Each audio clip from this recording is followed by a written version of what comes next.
Bismillahirrahmanirrahim. Mari kita mulai acara ini. Sudah dengan tepat ya. Dimohon untuk peserta untuk mute suaranya ya dan memunculkan wajahnya atau aktifkan videonya.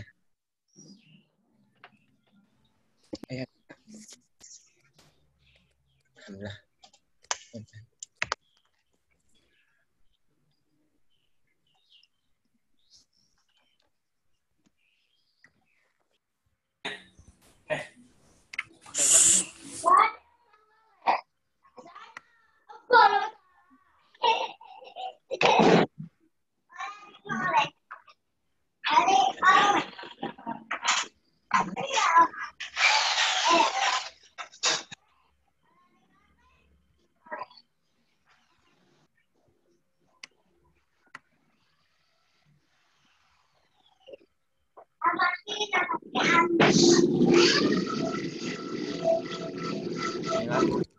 Suara saya terdengar?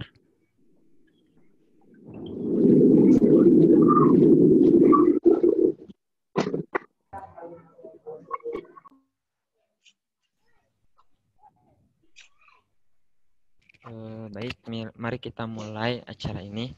Bismillahirrahmanirrahim. Assalamualaikum warahmatullahi wabarakatuh. Bismillah, alhamdulillah, wassalatu wassalamu ala rasulillah wa ala alihi wa ashabihi wa mawalah wa la hawla wa la quwata illa billah. Asyhadu an la ilaha illallah wahdahu la syarikalah wa asyhadu anna muhammadan abduhu wa rasuluhu alladzi la nabiyya ba'dah.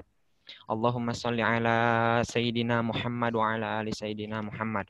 Rabbi syrah li sadri wa yassir li amri wahlul 'uqdatam min lisani yafqahu qawli. Amma ba'd. Pertama, marilah kita panjatkan puji dan syukur kehadirat Allah Subhanahu wa taala yang mana dalam kesempatan ini kita bisa berkumpul dalam keadaan sehat walafiat. Salawat beserta salam semoga tercurah limpahkan ke junjungan kita Habibana wa Nabiyana Muhammad sallallahu alaihi wasallam. Tidak lupa kepada keluarganya, para sahabatnya, para tabi'in dan kita selaku umatnya. Semoga kita termasuk umat yang turut terhadap ajarannya. Amin amin ya rabbal alamin. Alhamdulillahirabbil alamin, kita bisa berkumpul insyaallah dalam rangka pekanan kuliah duha tatap muka daring tutorial PAI DPU Universitas Pendidikan Indonesia semester ganjil 2020. Insya Allah sekarang sudah masuk ke pekan kedua. Perkenalkan, saya Aditya Nur Ilyasa dari Program Studi Pendidikan Teknik Otomotif 19. Di sini saya akan memimpin jalannya acara ini dari awal sampai akhir insya Allah. Dan untuk pekanan kali ini, kita akan mengambil tema atau acara ini bertemakan Masjid sebagai Pusat Pembinaan Umat, yang insya Allah dosen narasumbernya yaitu Bapak Profesor Dr. Syahidin MPD, dan alhamdulillah beliau telah hadir bersama kita. Sebelum acaranya dimulai, kita dari panitia tutorial itu memiliki jargon khusus untuk peserta-peserta tutorial. Jadi begini jargonnya ya. Kalau saya bilang tutorial, maka kalian jawab cerdas, ikhlas, istiqomah, Allahu Akbar. Tapi ada juga gerakannya. Jadi gerakannya gini. Tutorial, cerdas, ikhlas, istiqomah, Allahu Akbar. Begitu. Paham? Mudah diingat, Mudah diingat. Kita coba ya, silahkan untuk mengaktifkan suaranya. Jangan di-mute dulu untuk jargon ini. Ya. So. Kalau saya bilang tutorial, maka kalian jawab cerdas, ikhlas, istiqomah, Allahu Akbar. Masya Allah. Siap. Tutorial cerdas, ikhlas, istiqomah, Allahu Akbar. Lah. Bentar.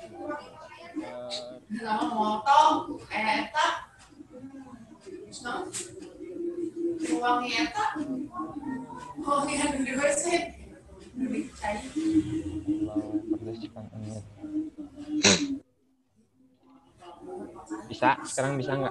Bisa belum? Nggak, Kang. Oke, bisa Kang. Oke, bisa. Alhamdulillah. Kita mulai ya. Kalau saya bilang tutorial, kalian jawab cerdas, ikhlas, istiqomah, Allahu Akbar. 1, 2, 3. Tutorial. Cerdas, ikhlas, Allahu Akbar. Satu kali lagi. Allahu Akbar. Tutorial. Cerdas, ikhlas, istiqomah, Allahu Akbar. Jadi jargon ini akan dipakai untuk pertemuan-pertemuan selanjutnya untuk menyemangati lah. Jadi penyemangat. Mari kita sebelum acaranya dimulai, mari kita awali kegiatan kali ini dengan membaca basmalah bersama-sama. Bismillahirrahmanirrahim. Bismillahirrahmanirrahim. Yaitu penyampaian materi dari Profesor Dr. Syahidin MPD. Kepadanya saya persilahkan.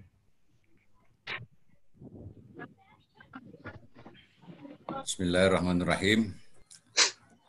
Assalamualaikum warahmatullahi wabarakatuh. Waalaikumsalam warahmatullahi wabarakatuh.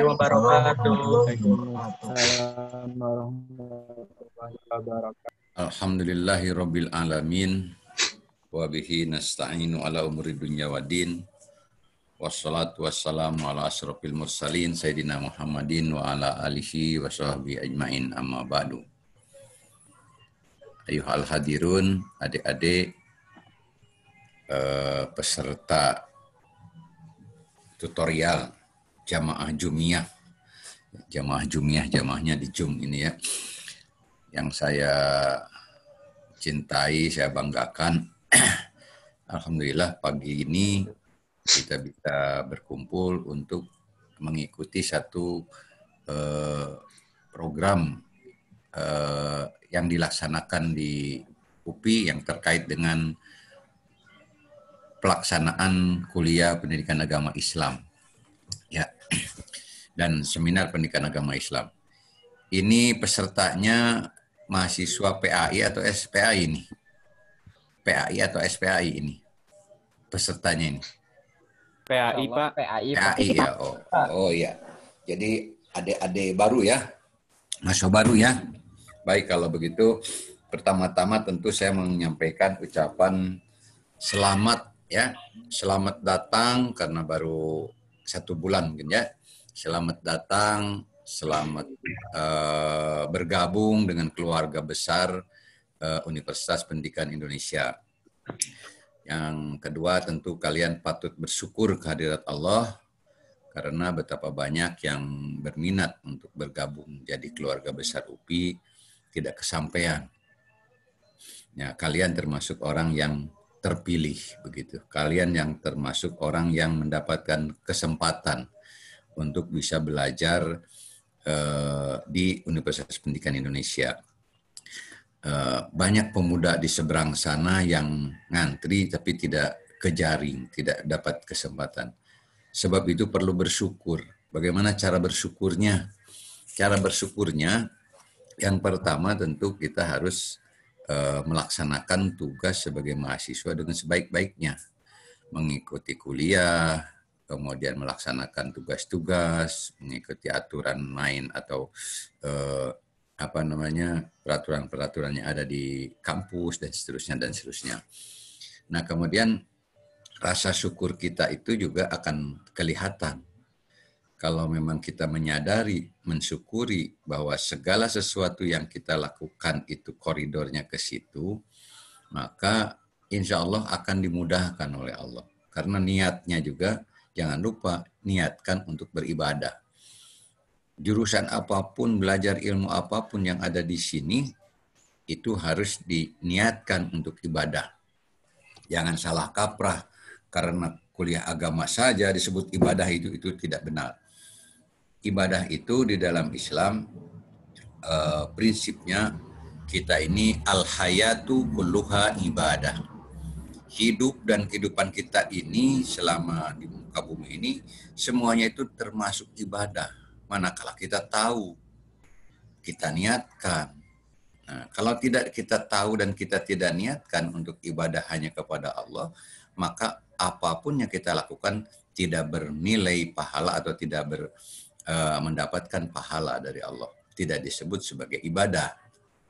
Apalagi kalau seandainya didasarkan bukan karena keimanan. Sebab itu bedanya orang yang mengerti agama, paham agama, dan melaksanakan perintah-perintah agama itu mendapatkan dua keuntungan, dunia dan akhirat. Nah, sebab itu ketika ditanya apa bedanya berbuat baik dengan beramal soleh, nah di situ kita mah bukan hanya sekedar berbuat baik, tetapi beramal soleh.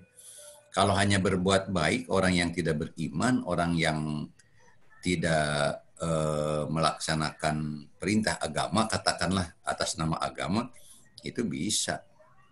Ya, orang yang tidak beriman juga melakukan perbuatan baik. Tetapi amal soleh itu tidak bisa dilakukan kecuali oleh orang-orang yang beriman. Ya kalian itu. Ya, belajar atau memberi uang saja. Kalian beri uang 1.000, kemudian orang tidak beriman ngasih uang 10.000. Di sisi Allah itu pahalanya Anda yang lebih beruntung. Walaupun hanya 10.000. Kalau yang walaupun hanya 1.000, kalau yang 10.000, iya dia juga beruntung. Tapi keberuntungannya itu hanya sebatas di muka bumi saja di dunia. Itulah perbuatan baik namanya. Tapi kalau amal soleh di dunia juga dapat kebaikan dan di akhirat tentu pasti oleh Allah akan dibalas dengan kebaikan pula berupa surga. Baik. Sekalian juga mungkin ini kaitan dengan persoalan kegiatan tutorial ini. Saya termasuk pendiri tutorial dulu ya, sejak awalnya itu tidak ada tutorial dulu, itu ada itu. Halo?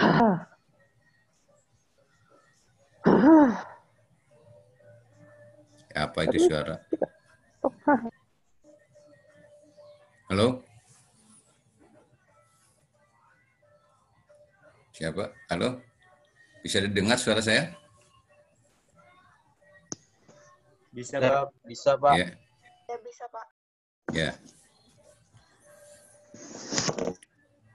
Ya, tentang tutorial itu ya.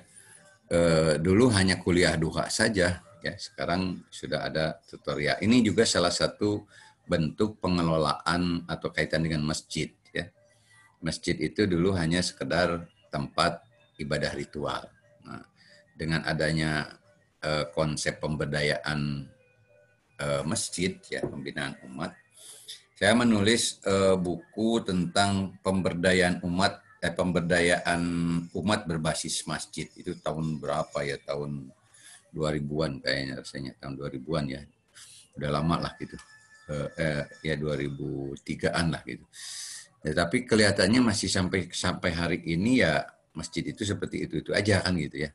Nah, baik kita masuk masjid sebagai pusat pembinaan umat. Nah, salah satunya Masjid Al-Furqan juga mau dijadikan sebagai pusat pembinaan umat. Bahkan kalau kalian tahu sejarahnya tentang Masjid Al-Furqan yang kalian aktif di situ, itu kan masih kecil di atas, tetapi pemberdayaan mahasiswanya luar biasa waktu itu.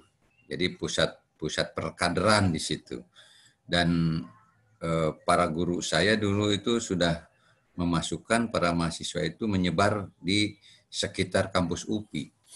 dari jurusan bahasa Arab dulu itu ya, sebelum ada PAI, jurusan IPAI itu konsentrasinya jurusan bahasa Arab dan masjid. Disebarkan mahasiswa UPI itu untuk mengisi musola-musola yang ada di sekitar masjid. Bahkan yang tadinya tidak ada musola, berdiri musola karena keberadaan para mahasiswa UPI, IKIP waktu itu. Nah, sampai hari ini nampaknya semakin merebak begitu ya. Kemana-mana lingkungan UPI itu di religiusitasnya itu tidak hanya dibangun dari dalam, dari luar pun ada, yaitu dengan kehidupan keagamaan di sekitar UPI itu dibangun oleh umumnya para mahasiswa UPI. Silakan bisa dicek begitu ya. Para mahasiswa saya yang di IPAI banyak yang menyebar di sekitar ini dan alhamdulillah mereka bisa eksis dan turun-temurun ke adiknya diturunkan lagi bagi yang ingin yang berminat untuk tinggal di masjid, ngurus masjid ya, paling tidak usah ada biaya kontrakan begitu ya. Sekalian beribadah, sekalian luar biasa itu. Manfaatnya luar biasa. Itu jadi pusat kegiatan pembinaan. Nah, saya langsung saja ke saat ini intinya kita akan berbicara masalah fungsi masjid. Fungsi masjid. Fungsi ritual ya. Ritual itu rumah suci. Ini harus namanya juga rumah Allah, rumah suci harus bersih dari najis dan hadas. Kalau di masjid itu bagusnya begitu ya. Paling tidak bersih dari najis. Kemudian bersih dari hadas besar ya. Tidak boleh orang yang berjunub masuk masjid. Nah, itu kan rumah suci ya. Kemudian tempat ibadah ritual. Tempat ibadah ritual itu ya khususnya itu fungsi utama masjid itu tempat sholat ya. Nah, barulah tempat pembinaan dasar-dasar ilmu keislaman dan praktik agama dalam ibadah ritual, praktek sholat, bahkan sekarang banyak ya. Kami dulu tahun berapa ya, tahun 79 atau 80 lah, ada istilah praktek memandikan jenazah begitu ya. Di masjid itu para mahasiswa yang tidak pernah megang mayat itu, tapi bukan mayat beneran, ini baru pakai boneka begitu, cuman praktikumnya itu simulasinya gitu. Kemudian yang kedua fungsi ibadah sosial. Ibadah sosial tadi koridornya al-hayat kulluha ibadah, hidup itu semuanya ibadah. Maka ini fungsi ibadah sosial itu sebagai pusat pembinaan jamaah. Apa itu? Ya, pusat pembinaan jamaah itu dari mulai pembinaan bisa pendidikan, ekonomi, sosial budaya dan lain-lain yang terkait dengan kehidupan masyarakat. Tetapi tentu di sini tetap harus menjaga fungsi utamanya, tempat suci. Jadi tidak boleh sembarangan melakukan kegiatan. Bahkan Nabi kan pernah mendoakan gitu ya, seolah mendoakan jangan jualan di masjid, di dalam masjid ya, praktek maksudnya. Kalau di luar itu ya silakan di sekitar masjid, di luar masjid. Tapi kalau di dalam masjid jangan berjualan di dalam masjid. Jangan jualan di dalam masjid. Itu di bawah saya. Aduh. Itu pernah didoakan oleh Nabi, jangan yang berjualan di dalam masjid itu, nggak laku lah gitu intinya, kurang berkah gitu. Tapi kalau berbicara soal konsep ekonomi di dalam masjid ya silahkan, boleh, nggak apa-apa begitu. Tapi kalau berjualan praktis itu boleh. Itulah intinya fungsi masjid itu. Nah, sekarang ada kaitannya dengan kita melihat kondisi umat ya. Ini gambaran ini kondisi umat. Ya, globalisasi, modernisasi, sekularisasi ini umat kita di Islam di Indonesia. Jadi apa kecenderungan umat modern ini, masyarakat modern termasuk di Indonesia? Ya kan Anda rasakan hirup kita ini sekarang ini konsumtif, segala macam duit aja ya. Segala macam pakai tombol itu tidak ujug-ujug datang, perlu uang. Nah, ketika mencari uang, ya kita mendapatkan fasilitas karena susah didapatkannya jadi egois, ya. Pokoknya saya senang begitu, yang lain saya bodoh kan begitu ya. Dan kesananya individualis.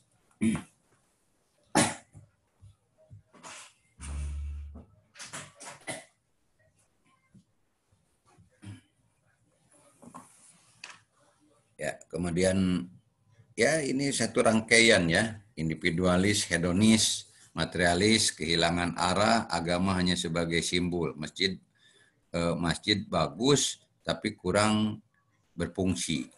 Di mana peran para intelektual, maksud saya di sini pemerintah dan intelektual Muslim itu di mana? Ya termasuk Anda kan begitu, di mana peran untuk melihat ini? Ini gambaran sebagai ilustrasi sikap egois itu ya seperti ini ya. Asik aja dia ngurusin dirinya sendiri, tidak peduli terhadap orang yang ada di sekitarnya. Individualis ya, asik aja. Aduh kasihan, cuma sebatas itu lihat orang hamil berdiri di bis, cuek-cuek saja dia baca koran segala macam. Itulah sikap itu tadi ya, egois, individualis. Nah, oke, dipercepat saja waktunya juga tadi. Jam berapa kita mulai? Banyak hilang ya. Oke, kemudian kondisi umat Islam di Indonesia seperti ini. Umat Islam Indonesia itu kondisi ekonomi umatnya bagaimana? Kualitas pendidikan umat bagaimana? Kualitas kesehatan umat seperti apa? Nah, ini mayoritas umat Islam kurang dari sisi ekonomi kan banyak miskin itu orang Islam ya. Tapi banyak juga atau ada juga yang kaya-kaya tapi lebih kaya itu orang non muslim di Indonesia ini. Ya.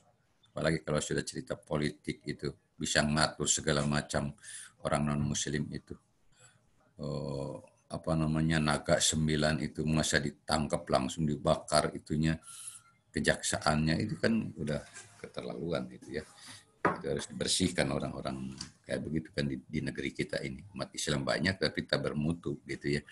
Kurang terdidik, yaitu banyaknya bara rodok begitu ya. Coba jumlah yang sekolah berapa yang umat Islamnya, yang tidak sekolahnya walah luar biasa. Makanya Anda perlu bersyukur dan harus menjadi pionir untuk membangun bangsa kita yang saudara-saudara kita Muslim ini yang banyak ketinggalan. Kurang sehat, kering, wegawe teh gitunya, dek obatan susah, teboga duit, perebut becek, jaminan sosial itu, kartu sehat segala macam itu menjadi komoditas. Ya, kemudian masjid kurang berfungsi. Nah ini salah satunya penyebabnya kurang berfungsinya masjid. Aduh, apa ini? Ya. Masjid perlu difungsikan sebagai pusat pembinaan umat ya. Ini perlu difungsikan sebagai pusat pembinaan umat. Nah, peran masjid ini satu. Ini hostnya jangan di itu ya. Ini mengganggu aja. Fungsi dan peran masjid ya. Yang pertama optimalisasi fungsi. Ya, bagaimana memfungsikan masjid supaya optimal.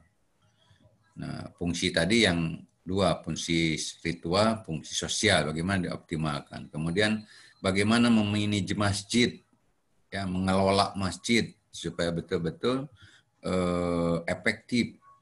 Kemudian masjid itu sebagai pusat pemberdayaan umat itu apanya yang diberdayakan? Tadi ekonominya, kesehatannya, pendidikannya, dan lain-lain. Kondisi aktual masjid sekarang ini seperti ini ya, ini problema juga ya. Problema. Masjid kurang berfungsi sebagai tempat pembinaan umat. Potensi pembangunan yang terabaikan. Ini masjid itu jumlahnya banyak sekali ya di Indonesia itu. Di Jawa Barat aja ada tidak kurang dari berapa itu 15.000 masjid, belum lagi mushola ya. Yang gede-gede itu maksudnya ya, belum lagi mushola ribuan lah pokoknya ya.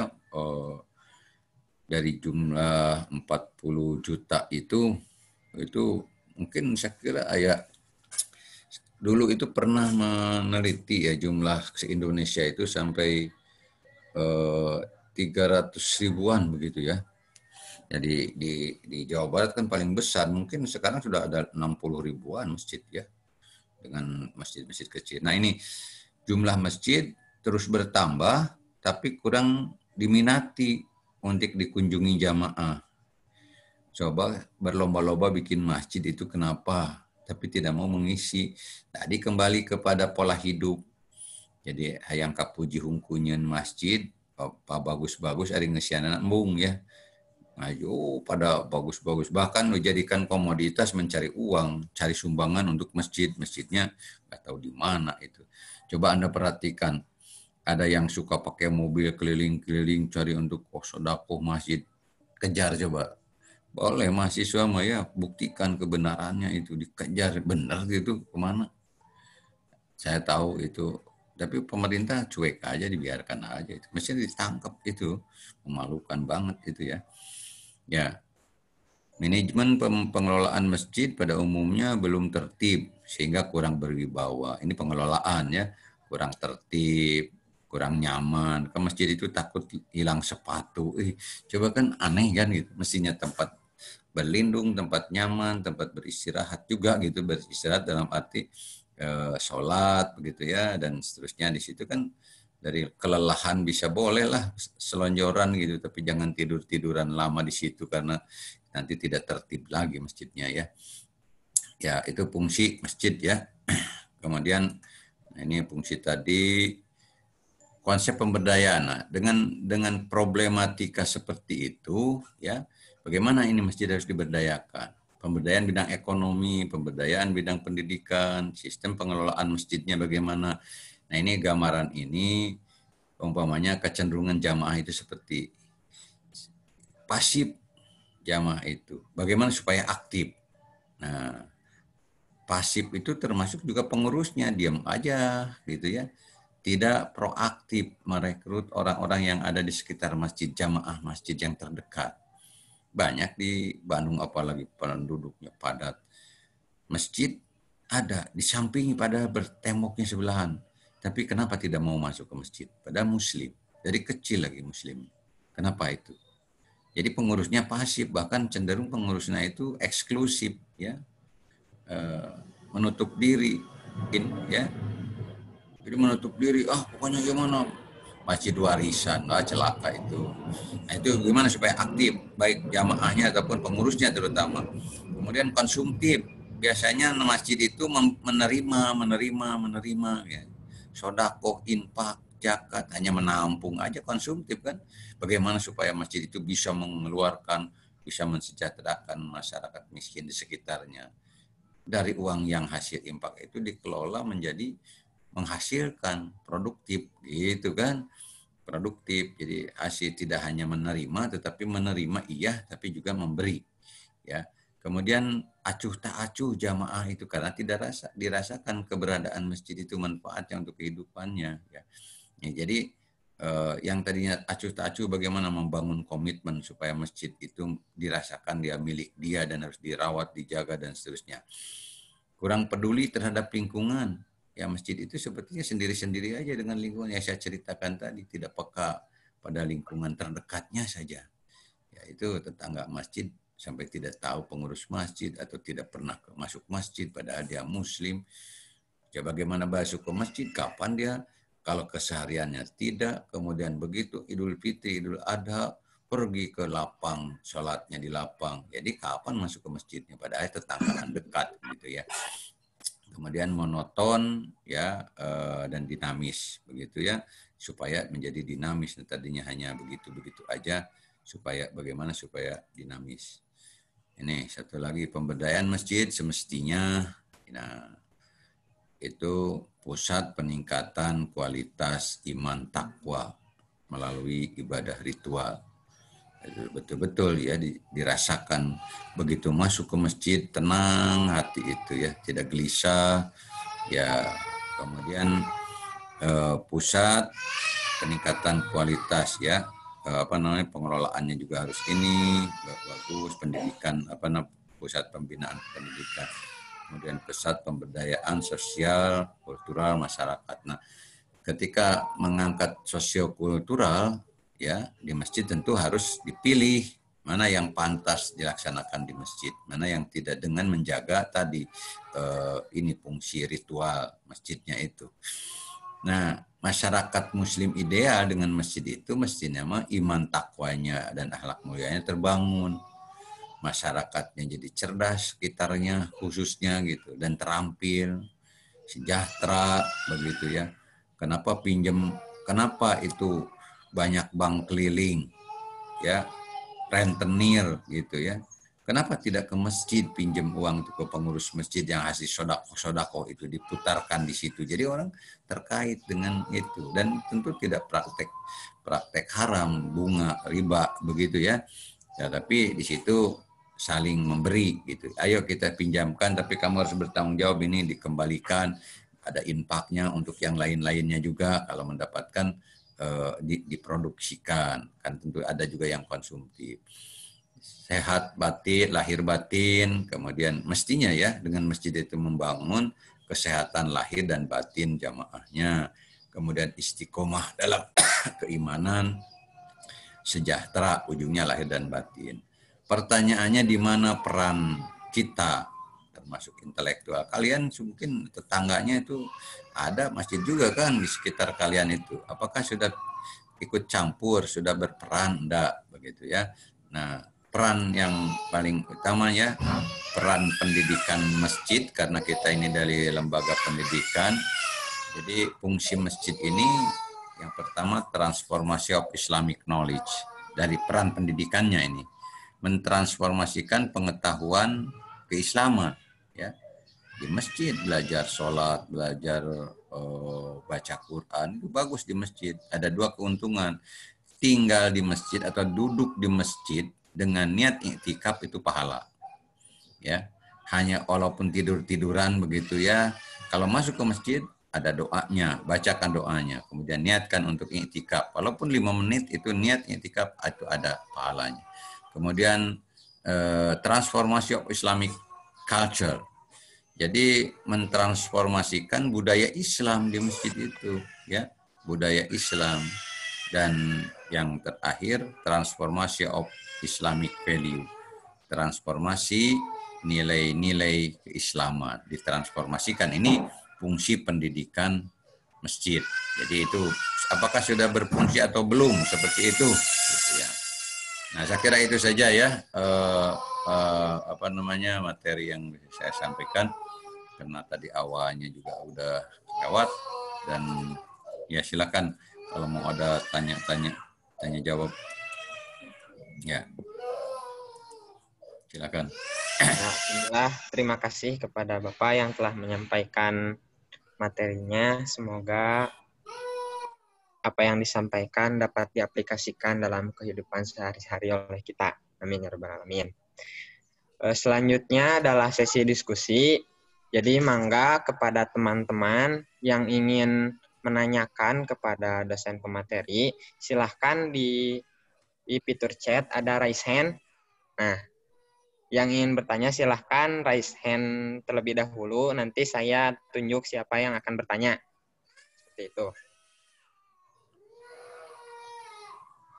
Untuk saudara Alpin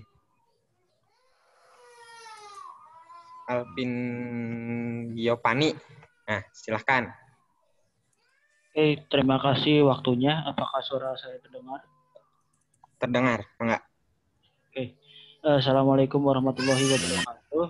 Saya tampilkan orangnya ya, mana? Ya. Ya, host sama host ditampilkan. Yuk. Iya, Pak. Siap. Ya kan. Saya Alvin Giovanni dari kelas Ilmu Komputer C1, mau nanya, Pak. Tadi kan sempat dibahas gitu tentang fungsi masjid.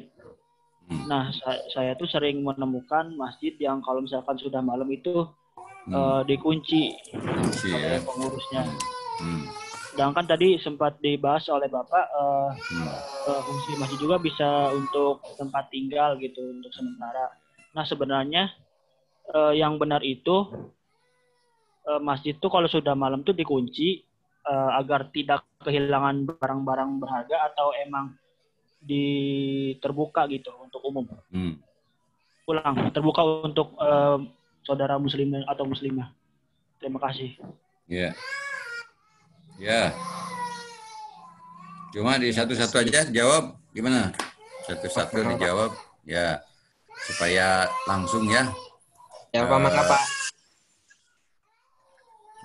Baik, saya akan jawab. Pertanyaannya bagus dan itulah fenomena ya. Fenomena artinya apa adanya di lapangan itu seperti itu. Jadi pertanyaannya apakah lebih bagus masjid itu terbuka sampai malam nggak dikunci begitu ataukah memang malam dikunci? Nah, jadi begini saudara, dalam situasi seperti ini sekarang terutama ya orang lalu lalang nggak karu-karuan begitu ya. Memang di sini fungsi yang disebut manajemen masjid ya. Ada manajemen masjid begitu ya. Di manage masjid itu dengan sebaik-baiknya. Salah satu bentuk memanage mengelola masjid yang bagus itu tidak sembarangan siapa saja kapan saja masuk begitu kan. Jadi tertib, ada yang ngurusnya. Jadi umpamanya waktu-waktu sholat terutama harus terbuka ya waktu sholat. Kemudian kalau di masjid-masjid yang apalah katakan di persimpangan begitu lalu lalang orang akhirnya keamanan tidak terjaga. Boleh jadi maaf kalau orang-orang di tempat-tempat begitu ada orang jahat ngumpet ke masjid ya bisa saja dan itu sering terjadi. Cuman numpang tidur, sholat tidak, numpang mandi ya udah itu langsung pergi aja dia gitu. Itu kan pengurus masjid pasti jengkel, tidak ridho melayani orang yang hanya begitu kan begitu orang-orang dalam manajemen itu. Tetapi kalau pola dakwah Rasulullah tidak begitu ya. Yang penting itu masjid tetap tertib, bisa melindungi orang yang memerlukan perlindungan begitu. Jadi pertanyaannya sebaiknya bagaimana? Sebaiknya masjid itu diurus, diatur. Karena memanage masjid itu berbeda dengan memanage sebuah perusahaan ya. Kalau memanage masjid dengan perhitungan manajemen profesional, hitung-hitungan untung rugi. Ketika jamaah banyak masuk tapi uang sedikit masuk, kenceleng, padahal listrik banyak nyedot, air banyak habis, ya itu kan rugi katanya ini kita. Nah, kan begitu ya kalau hitung-hitungan ini, hitung-hitungan manajemen modern itu. Tapi masjid kan tidak. Justru pengennya masjid itu ramai terus. Ya persoalan kencelengnya sedikit itu persoalan lain, begitu kan? Tetapi di situ sambil orang ramai datang ke masjid juga dibangun kesadaran untuk berinfaknya. Ya, umpamanya ini masjid itu kan kita yang punya. Kita harus urus, listriknya harus dibayar, karpetnya diganti, dan sebagainya supaya kita nyaman. Maka untuk itu, siapa yang punya rezeki lebih, cobalah dibagi ke sini, kan gitu. Jadi tidak menutup, tidak boleh ini terlalu banyak masuk ke masjid ini, kecuali sekarang ini, fenomena corona ini, memang ini sebetulnya, kalau memang ada tudingan ini kejahatan, wah itu luar biasa jahatnya. Orang-orang takut ke masjid. Ya, awalnya kan ditutup sama sekali. Saya berkali-kali. Sekarang dirasakan betul itu ya. Motivasi Jumatan saja sekarang sudah menurun. Di mana Jumatan, di sana dikunci, di sini kunci. Ini kan kurang ajar banget itu kalau betul-betul ini rekayasa politik. Semoga Allah menyadarkan atau membinasakan sekalian orang-orang jahat gitu ya. Kita capek-capek ngebangun supaya orang datang ke masjid ya. Ini kan sekarang dengan sistematis itu menjauhkan umat dari masjid itu ya. dengan corona itu. Siapa yang punya skenario, semoga Allah menyadarkan atau sekaligus menyiksa lah habis dan itu orang-orang jahat di Indonesia khususnya ya. Ini sudah jengkel banget begitu, ini rekayasa yang kejahatan-kejahatan orang-orang PKI ini ya, udah kebangetan begitu ya. Dan sekarang berkuasa mereka ya. Jadi masjid aja udah dicoba, belum lagi imam masjid sudah diobok-obok, ada yang di ya rekayasa macam-macam lah. Seorang Syekh Ali Jabir aja sampai ditusuk di situ, itu kan kejahatan-kejahatan politik sebetulnya. Dan ini kalau kalian sebagai anak muda Muslim tidak peduli terhadap kondisi sosial seperti itu, ya celaka. Nah, salah satunya masjid harus dirawat dengan baik. Kalau tidak ada aturan masuk keluar masjid dengan baik, itu pasti akan tidak aman datang ke masjid itu. Imam itu diincar. Kan sebelum pemilu kemarin kan kalian pernah dengar kan? Ya, kok nyasar orang gila itu nyasarnya orang-orang masjid. Kan gitu ya. Nah, itu masa sebelum pemilu itu kan apa? Itulah kejahatan pemilu kemarin itu kayak begitu. Sehingga jadilah presidennya yang kayak begini ya. Ya, itulah. Jadi ini kan harus peka anak-anak muda itu terhadap begini. Itu urusan masjid aja ya. Banyak orang yang korban di masjid baru kan, cerita-cerita dulu itu nggak pernah ada itu. Pada pemerintahan presiden sebelumnya itu nggak ada yang gini-gini ya. Gitu ya. Sekarang orang di masjid kok imamnya lagi yang diincar itu. Kebangetan kan ya. Oke, makanya perlu ada pengamanan di masjid itu. Kalian kalau perlu jadi penjaga masjid itu, kalau yang bisa silat, itu kalau ada yang mencurigakan masuk-masuk, ya jangan ditunda, ambil aja gitu. Orang-orang yang mau mencederai para ulama, begitu kan.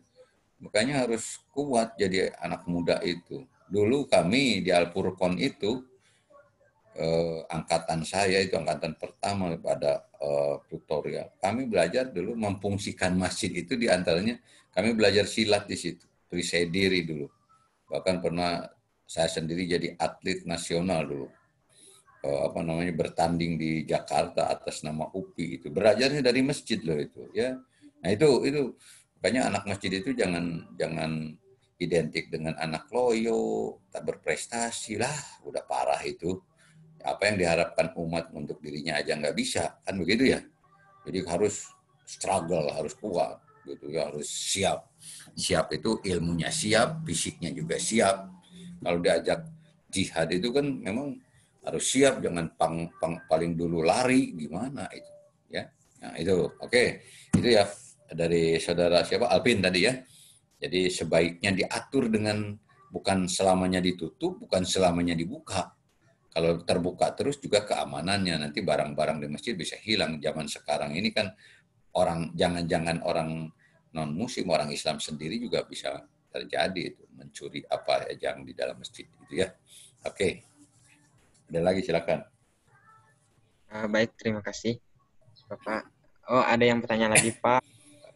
Silahkan Saudara Aryo Bagas Pamungkas dari Ilkom C2 ya.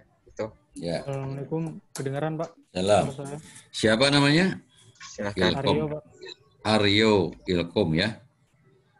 Ya, PPIPS ya. Ridwan. Aryo. Silakan Aryo. Jadi gini Pak, dulu kan pas saya masih SMA ada berita yang tukang servis itu speaker masjid yang dibakar hidup-hidup itu Pak. Iya. Nah, itu kan terjadi karena kesalahan pahaman warga dan ketidaksabaran warga ya Pak ya. Kalau menurut Bapak itu untuk meminimalisir kejadian seperti itu tuh apa yang harus dilakukan Pak untuk warga sekitaran masjid gitu Pak, agar tidak langsung main hakim sendiri. Oh gitu. Ya betul. Kan itu makanya ini masalah manajemen tadi ya, manajemen masjid. Ini sebetulnya kalau kita lihat, ini tidak ansih kesalahan orang-orang yang ada di sekitar masjid. Ketika ada orang baru mencurigakan, langsung ditangkapkan begitu ya. Ini boleh jadi juga dipelintir, ya. Informasinya juga kita sekarang dikabulkan oleh media. Ketika ketangkap, kemudian ada, mungkin saja warga itu udah jengkel, cuman salah tangkap saja mungkin, ya. Atau mungkin orang itu cuman ketika di blow up di media, dipelintirkan, dibalikan. Padahal orang itu sudah biasa melakukan kejahatan, bisa saja kan begitu, ya. Makanya ini zaman sekarang informasi itu hati-hati, hoaxnya banyak, ya. Nah, kalau sikap yang saya sampaikan tadi bahwa orang-orang pengurus masjid khususnya harus hati-hati baik menjaga dirinya ataupun memperlakukan orang yang tadi yang dianggap mau berbuat jahat, padahal boleh jadi orang itu perlu dilindungi. Jadi intinya begini, bagaimana menjadikan masjid sebagai tempat yang nyaman, aman, tentram, tertib, bisa jadi perlindungan juga. Makanya di masjid yang bagus itu harus ada kamar untuk para musafir. Tidak boleh, ini kan masjid milik bersama, mau keluar masuk ke dalam masjid, atau tidak terjaga kesuciannya kalau begitu. Ya, nah itu kan makanya Ahlus Sufah zaman Nabi itu dibangunkan bukan di dalam masjid, di samping masjid, bangunkan untuk mereka belajar, istirahat, ya tidur segala macam, makan di situ, di samping masjid, tapi nempel dengan masjid. Begitu, bukan di dalam masjidnya sendiri, ya. Nah, itu yang bagus. Nah, kemudian sikap-sikap yang tadi yang dianggap saja itu kasar jamaah. Kalau saya melihat dari dua sisi. Sisi pertama memang mereka hal-hal yang mencurigakan pasti ada. Tidak mungkin ujuk-ujuk dihakimi. Cuma cara menghakiminya pun salah begitu. Mungkin saja pengurus masjidnya nggak berfungsi di situ atau nggak ada pengurus begitu, ya, nggak ada pengurus masjid. Nah, artinya di sini harus ada pembinaan juga ke dalam ke pengurus itu. Ada SOP-nya, bagian keamanan begini cara menanganinya. Kalau kena pencuri sepatu jangan langsung dihakimi sampai babak belur di situ. Kasih pelajaran sih boleh gitu, ya, tetapi jangan sampai mencederai lebih parah gitu. Udah ditangkap, bawa ke sekretariat, tanya segala macam, ya diceramahi lah supaya berhenti gitu. Kalau ada juga yang profesional kan, kalau hanya nyuri sepatu langsung dia pakai paling satu, ya. Ada yang bawa karung, coba dibabat itu sepatu bagus-bagus. Nah kalau itu mah memang harus ditangkap, diberikan ke polisi itu yang kayak gitu. Kalau hanya itu bukan membolehkan gitu, ya, tetapi ketangkap langsung diambil, prosesnya ini. Nah, yang parah juga ini orang jahat ke masjid itu karena masjid terbuka, ya, sangat-sangat mungkin. Jangan dikira, makanya kalian baru ini anak-anak baru, ya, ke Al-Furqon, hati-hati terutama untuk akhwat, ya. Berkali-kali dulu menangkap, ya, di kamar mandi perempuan, laki-laki masuk ke situ pakai cadar itu, kan orang tidak ngerti, ya, itu laki, perempuan masuk seenaknya ke situ, dan masuk lagi ke ruang perempuan, digasaknya itu barang-barang itu, ya, di samping mungkin ada tujuan lain, ya, masuk ke ruang. Nah, pernah ketangkap. Wah, itu anak-anak masjid gemes banget itu. Waduh, katanya ini kurang, macam-macam gitu. Ya, dikasih pelajaran dan saya bilang itu jangan berlebihan, udah. Kasihkan ke polisi, antar ke polisi, tangkap, ya. Udah, urusan polisi, kasihkan berita acaranya begini. Itu bukan sengaja dia di samping mencederai kehormatan perempuan, mencuri juga kan begitu, ya. Nah, kalau yang kayak begitu kan sudah, nah, kan susah, bisa saja itu bisa salah. Makanya perempuan juga harus menjaga diri dan melihat kalau ada yang mencurigakan, kok gerakannya beda kan laki dengan perempuan di kamar perempuan itu, ya. Beda kan. Nah, ini juga ketahuan sama anak-anak masjid, loh kok pakai jilbab tapi cina kalau bahasa Sunda mah lempang nangingki gitu, ngungkuk gitu, ya. Kok Masa laki-laki begitu? Dipanggil mungkin dia tidak sadar menjawab suara laki-laki, dibuka langsung, udah ternyata banyak bawa barang-barang begitu. Nah itu ya. Jadi pembinaan pengurus juga perlu supaya ketika menangkap ada hal-hal yang gejala-gejala itu tidak ditangani sendiri. Kalaupun mau diproses sebelum dikepolisikan, didakwahi kapan kamu kenapa bla bla bla segala macam sehingga dia sadar, mudah-mudahan. Masa kamu tega berbuat ini di masjid? Ini masjid kan milik umat. Kalau mau mati, kalau kamu mati nanti nggak disolatkan loh di masjid. Gitu. Ya itu digoda ini begitu. Masa kamu tega-teganya ngerusak masjid atau itu kalau menangkap itu. Dan jamaah yang terdekat pun harus dikasih antisipasi. Hati-hati, jaga masjid, jaga ulama, jaga imam, dan kita juga harus ada prosedur untuk tindakan-tindakan yang sekiranya ada orang jahat masuk ke situ. Ya. Oke, ada lagi? Silahkan. Bagi yang ingin bertanya lagi, sekarang untuk akhwat ya, karena tadi Ikhwan sudah 2, sekarang untuk akhwat ada yang ingin bertanya, silahkan raise hand terlebih dahulu.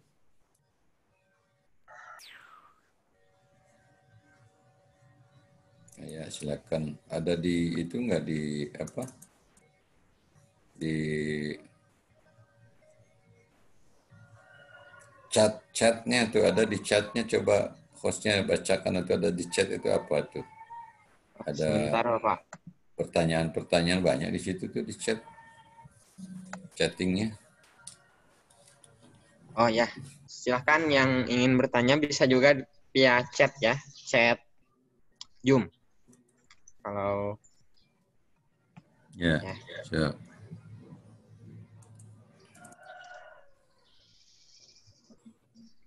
Aduh, belum. Ada lagi yang bisa apakah dibaca? ada yang ingin tanyakan lagi? Belum ada, Pak. Belum ada. Ya, Pak. Belum ada. Oke. Jadi saya namakan ini anak-anak baru ini ya berkaitan dengan masjid. Al-Furqon itu masjid kita ya, Masjid Al-Furqon itu. Jadi saya melihat ada yang sedikit nyeleneh begitu. Ngapain katanya itu ngumpul-ngumpul janjian itu di masjid. Saya kebalik. Kalian ini kan di kuliah di kampus UPI ini kan luas ya. Luas. Kampus UPI itu luas.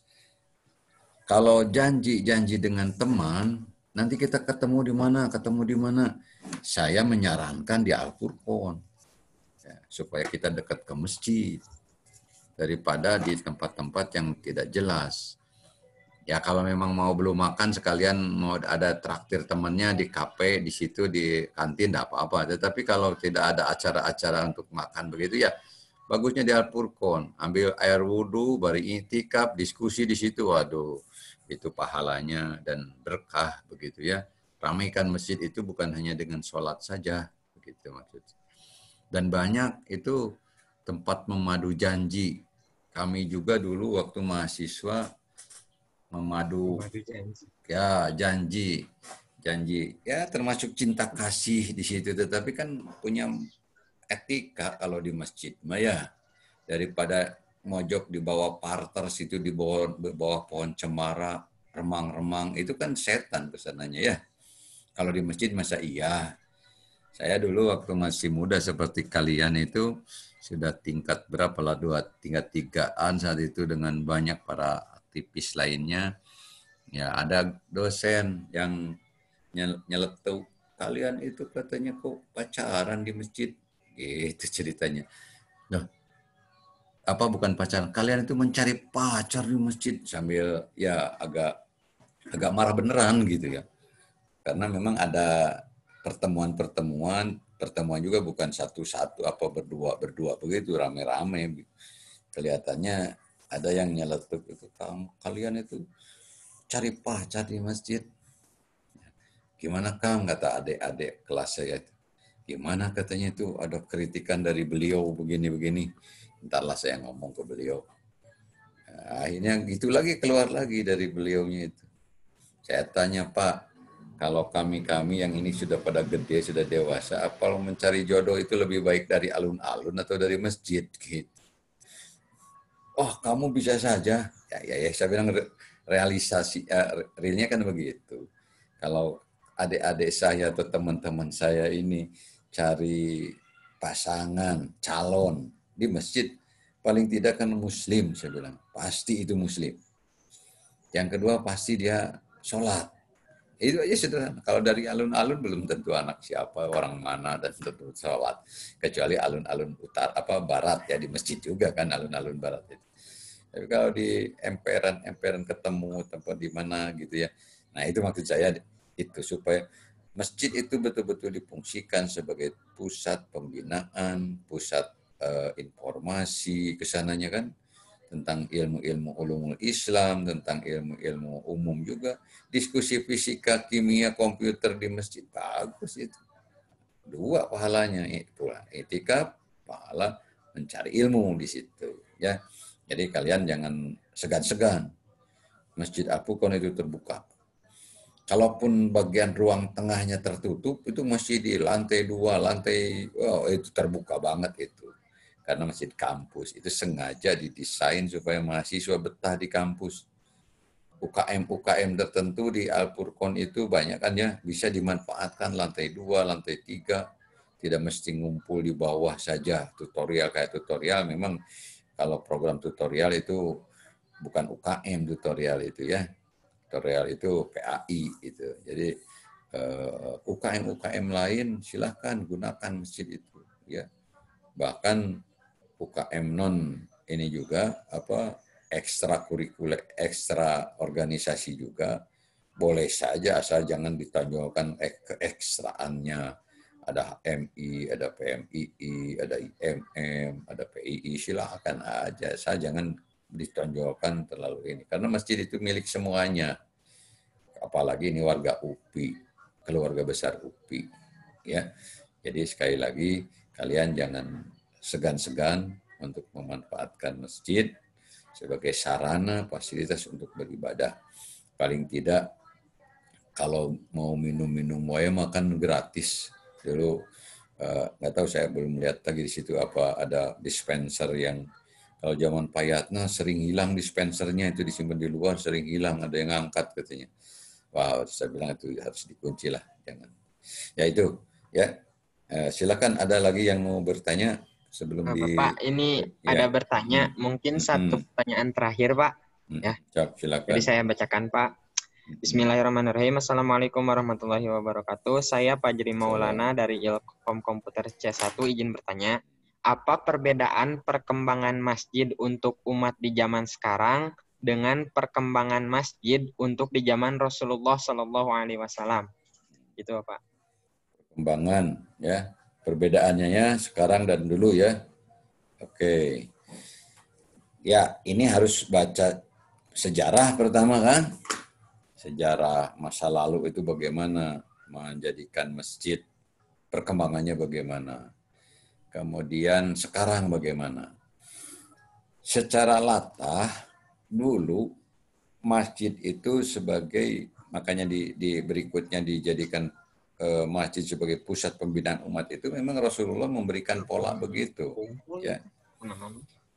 Jadi Rasulullah memberikan contoh seperti itu. Ketika Rasulullah hijrah dari Mekah ke Madinah, yang pertama dibangun itu bukan rumah pribadinya, tetapi masjid.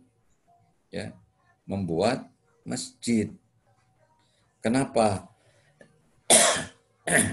Karena masjid itu tempat kumpul bersama. Gratis, tidak akan merepotkan orang, begitu kan? Itu ya. Jadi semangat membangun masjid sudah ditanamkan sejak Rasulullah hijrah dari Mekah ke Madinah. Demikian pula masjid difungsikan ketika sudah mulai berkembang, tumbuh, begitu ya. Masyarakat itu tempat pembinaan umat. Makanya sudah benar ini. Masjid sebagai pusat pembinaan umat. di zaman Rasul itu, ya. Nah, kemudian menyelesaikan persoalan konflik internal terutama di masjid.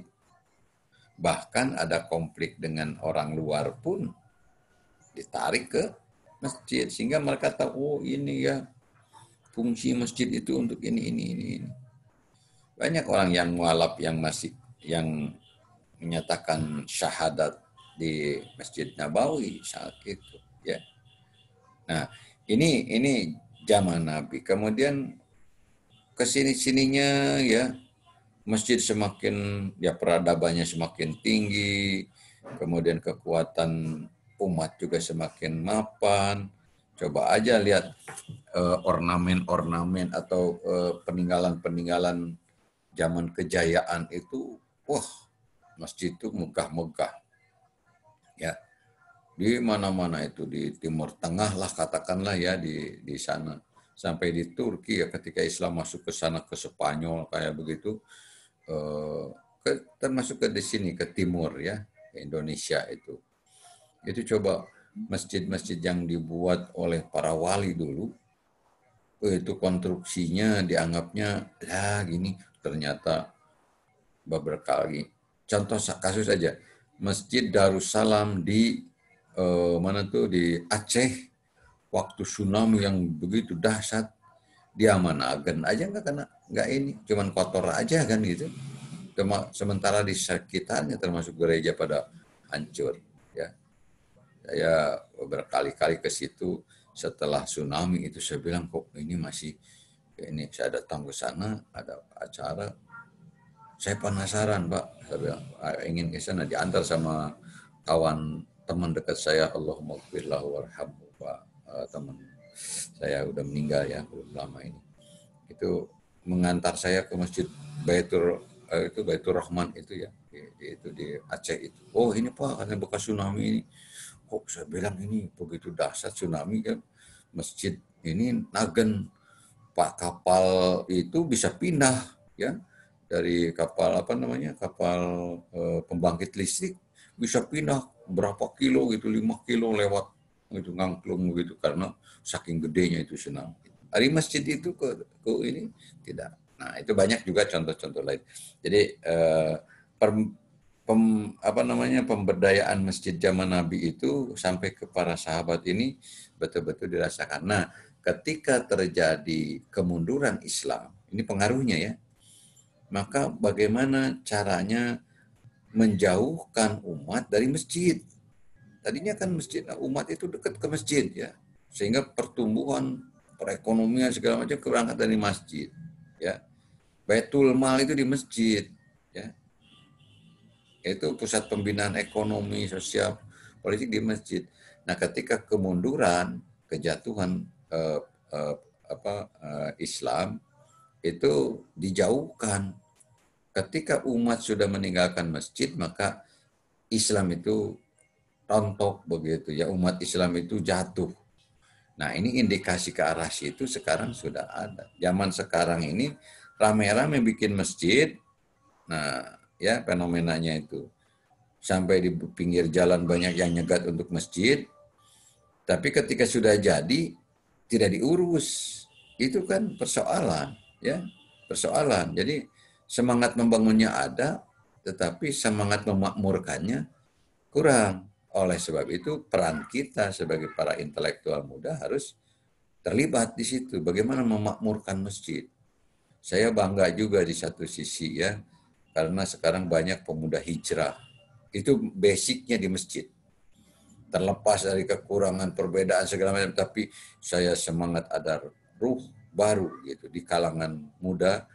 Itu ada jamaah hijrah ya, hijrah. Nah, jadi kalau perbedaan dulu dengan sekarang itu panjang diceritakan, di satu ini bedanya, di sini kelebihannya, di sini kekurangan itu. Tetapi secara garis besarnya seperti itu. Masjid tetap harus menjadi pusat pembinaan umat, pusat pemberdayaan umat.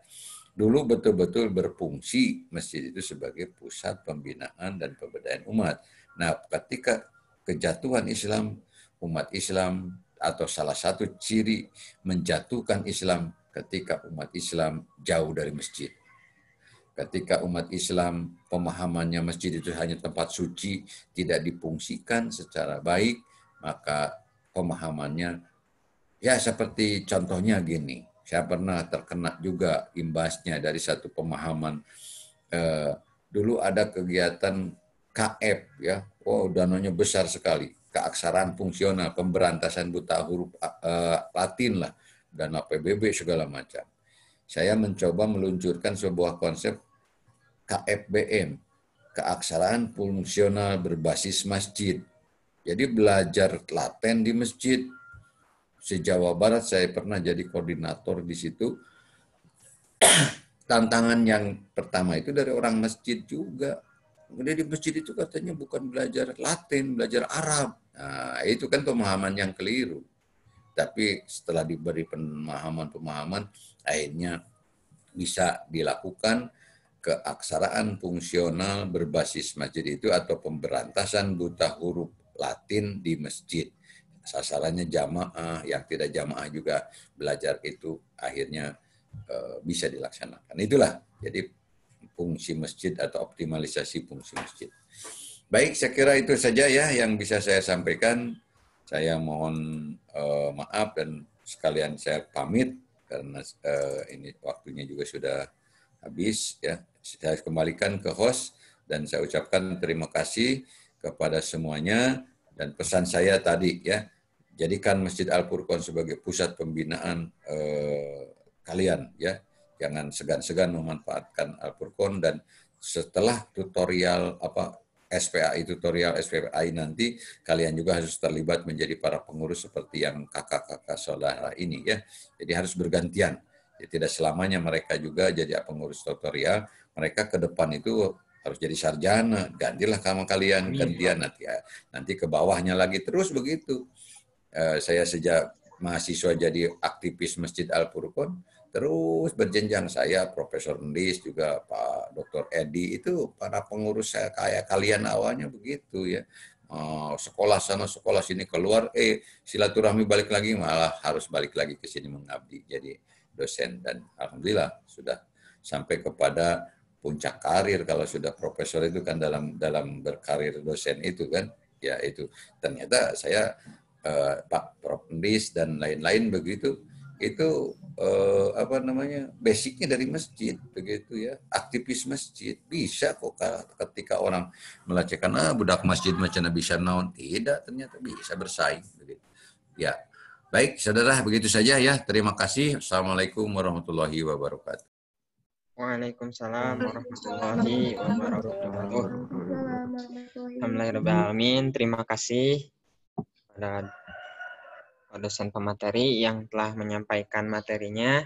Semoga apa yang disampaikan dapat bermanfaat bagi kita semua.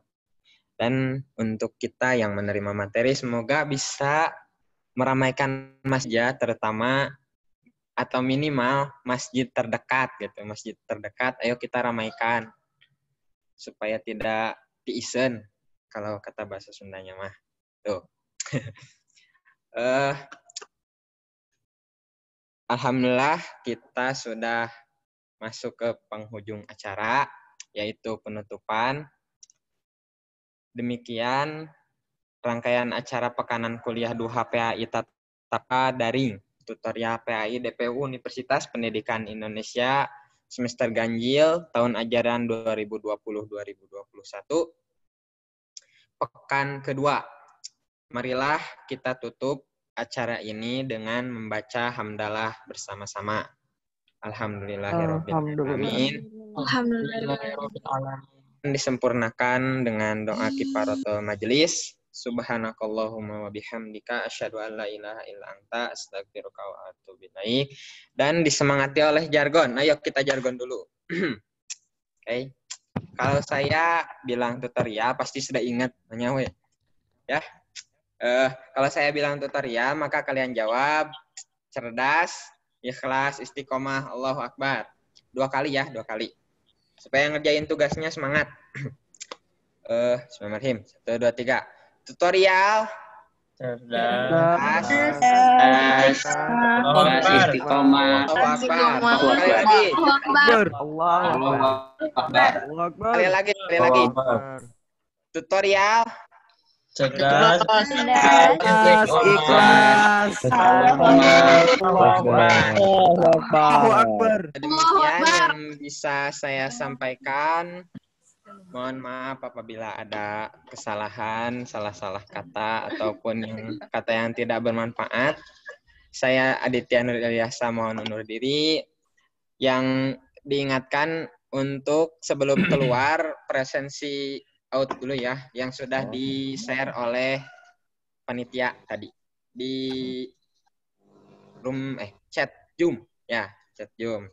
Sekian dari saya, wabillahi taufiq wal hidayah. Wassalamualaikum warahmatullahi wabarakatuh. Waalaikumsalam warahmatullahi wabarakatuh.